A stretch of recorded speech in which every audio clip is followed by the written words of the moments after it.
النجاح ده كلمة كبيرة قوي وعاملة هوس للناس كلها.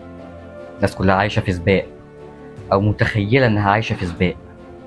كله بيحاول يجري ويسبق مين، أنا مش فاهم يعني حالة المقارنات اللي احنا عايشين فيها دي بسبب السوشيال ميديا.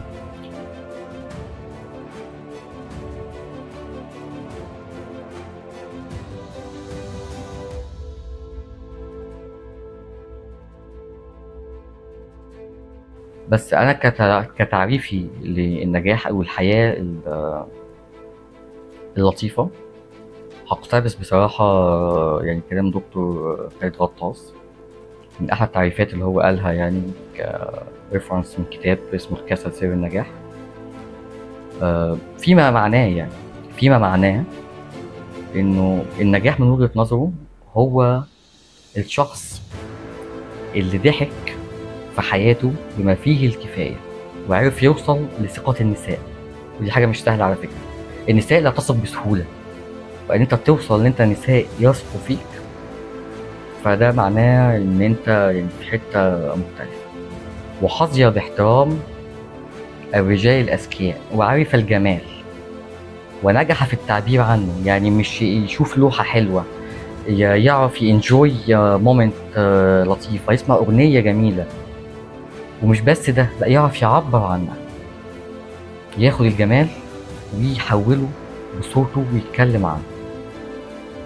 وأنا كوجهة نظري كموسى بقى، تعريف الحياة الناجحة to be amused، إنك تبقى توصل إنك تبقى ملهم وتعرف تسيب إرث وتفكير يلهم الناس إن هم يخلي حياتهم أحسن.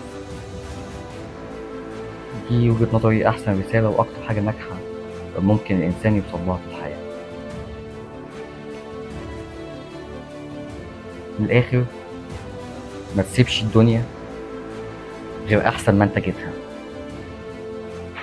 حط ده دايما في دماغك. هتحقق يعني أكتر حاجة في إمكانياتك، أكتر حاجة تقدر عليها، وهتتفاجئ على فكرة بإمكانياتك لو أنت صدقت في المعاني دي. مشكلتنا إن إحنا سايبين الحياة هي اللي تتحكم فينا، هي اللي كنترول